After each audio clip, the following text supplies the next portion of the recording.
Apple has re-released a firmware update for AirPods. They initially released this back in January, but quickly pulled it for unknown reasons. The new version number is 5E133, which comes up from 5B59. And it covers AirPods second and third generation, and also the first and second generation of AirPods Pro and the AirPods Max as well.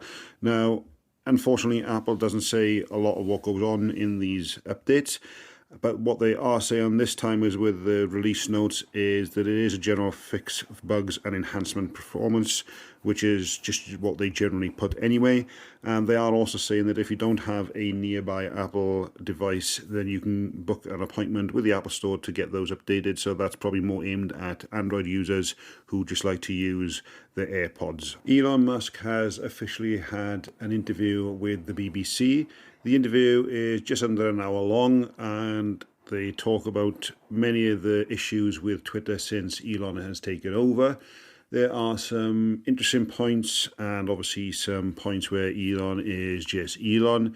And at some points, the BBC interviewer does ask him some interesting questions that Elon also not only just answers about the company, but also challenges those as well. And in some aspects, it is actually quite interesting. I'm not a massive Elon fan, but I've currently been watching this interview today, and in fairness, he does have some good points. Since Google acquired Fitbit, it's made some interesting choices, including the decision to remove some of the badges and trophies that you get when you're competing.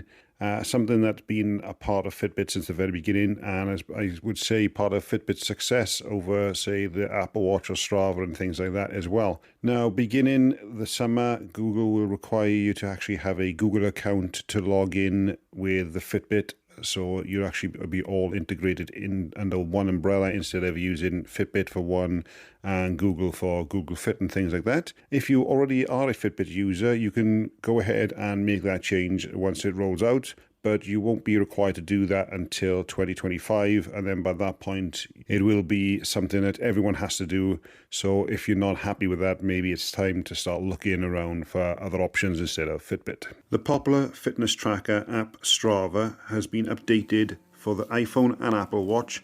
So starting today, users will be able to interact with Spotify songs directly from the application without actually having to leave the app, which has been some sort of frustration that users have had in the past. And hopefully that will make just things a little bit easier for both Spotify users and the Strava users as well.